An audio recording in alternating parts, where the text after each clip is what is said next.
ലോകമെമ്പാടുമുള്ള എല്ലാ മലയാളികൾക്ക് മാത്രമല്ല മറ്റു ഭാഷകളിലുള്ള ഒട്ടുമിക്ക ആൾക്കാർക്കും തന്നെ ഏറ്റവും പ്രിയങ്കരനായ ഒരു നടനായിരുന്നു നമ്മുടെ പ്രേം നസീർ സാർ എന്ന് പറയുന്നത്.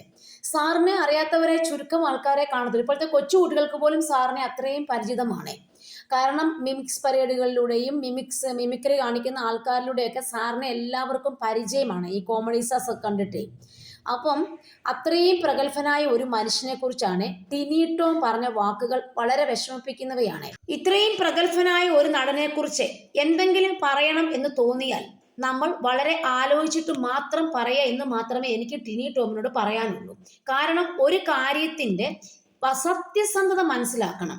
ഒരു കാര്യം നടന്നിട്ടുണ്ടോ ഇല്ലയോ, ആരെങ്കിലും എവിടെങ്കിലും പറയുന്ന കാര്യങ്ങൾ വന്ന് ചുമ്മാ ഇങ്ങനെ പറയരുത്. നിങ്ങൾ അതിനെ ജെനുവിനിറ്റി അന്വേഷിക്കണം.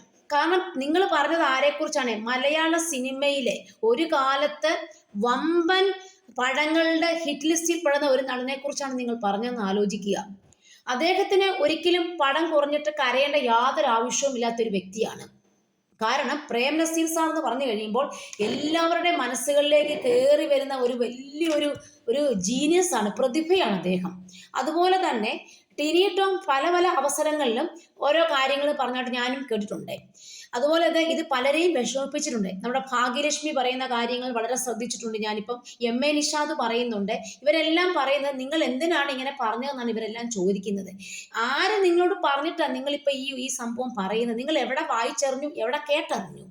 ദയവേത് ഇനിയെങ്കിലും നിങ്ങളൊരു കാര്യം പറയുമ്പോൾ അതിന്റെ സത്യാവസ്ഥ, നിജസ്ഥിതി മനസ്സിലാക്കി ഓരോരുത്തരെയും കുറിച്ച് സംസാരിക്കുക. അതാണ് നിങ്ങൾക്ക് ഏറ്റവും ഉചിതമെന്നാണ് എനിക്ക് പറയാനുള്ളത്.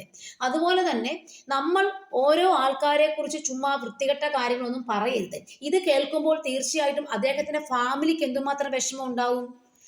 ഇത് നിങ്ങൾ പറഞ്ഞു വെച്ച കാര്യം എന്ന് പറഞ്ഞ ഒരു വളരെ ചിന്തിക്കേണ്ട ഒരു കാര്യമാണ്. കാരണം ഈ പ്രേം നസീർ സാർ എന്ന് പറഞ്ഞ വ്യക്തിക്ക് ലാസ്റ്റ് സമയങ്ങളിൽ പടമില്ലാതിരുന്നിട്ടും അദ്ദേഹം ചെന്നൈയിൽ മറ്റു നടന്മാരുടെ വീടുകളിൽ പോയെന്നൊക്കെയല്ലേ പറയുന്നത്.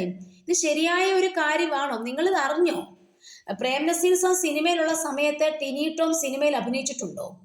എൻ്റെ അറിവിൽ ഒരു പടവും ഇല്ലെന്നാണ് എനിക്ക് തോന്നുന്നത്. പിന്നീടാണ് അന്നൊക്കെ ഇവര് പ്രേം നസീറിനെ ഒരുപാട് അനുകരിച്ച് ഇവരെ പോലുള്ള ആൾക്കാരൊക്കെ ഒരുപാട് അവതരിപ്പിച്ച് രംഗത്ത് വന്നവരാണല്ലോ, മിമിക്രി കലാകാരന്മാരായിട്ട് വന്നവരല്ലേ. അപ്പൊ ഇവരെന്തിനാണ് വെറുതെ ഒരു അനാവശ്യങ്ങൾ പറഞ്ഞു ഒപ്പിക്കുന്നത്?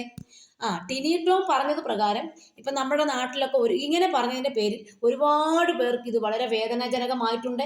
ഒരിക്കലും നിങ്ങൾ ഇങ്ങനെ പറയാൻ പാടില്ല. കാരണം അവരുടെ മക്കളും അവരുടെ കുഞ്ഞുമക്കളും എല്ലാം ഇത്, അവരുടെ ബന്ധുക്കളും എല്ലാം ഇത് കേട്ടുകൊണ്ടിരിക്കുകയല്ലേ.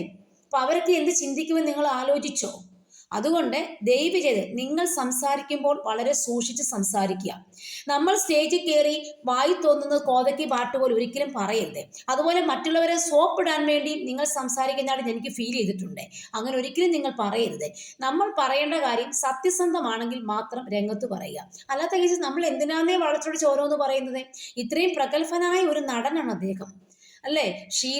മഹാനടിയായ ഷീലയെ കൂടൊക്കെ എത്രയോ പടങ്ങൾ അദ്ദേഹം അഭിനയിച്ച് നമ്മൾ കണ്ടിട്ടുണ്ട്.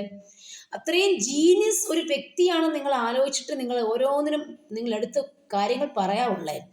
ചുമ്മാ പൊട്ടത്തരങ്ങളൊന്നും നിങ്ങൾ ദൈവത്തെ ഓർത്ത് ഇനിയും പറയരുത്. ശരിക്കും ഇത് കേൾക്കുമ്പോൾ നമുക്ക് പുച്ഛം തോന്നുകയാണ് നിങ്ങളോട്. അദ്ദേഹം എന്തിനാന്നേ കരയുന്നത്? അദ്ദേഹത്തിന് അതിന്റെ ആവശ്യമുണ്ടോ? അതുകൊണ്ട് നിങ്ങൾ ഇനി ഓരോ കാര്യങ്ങൾ പറയുമ്പോൾ വളരെ കെയർഫുൾ ആയിട്ട് മാത്രമേ നിങ്ങൾ സംസാരിക്കാവൂ.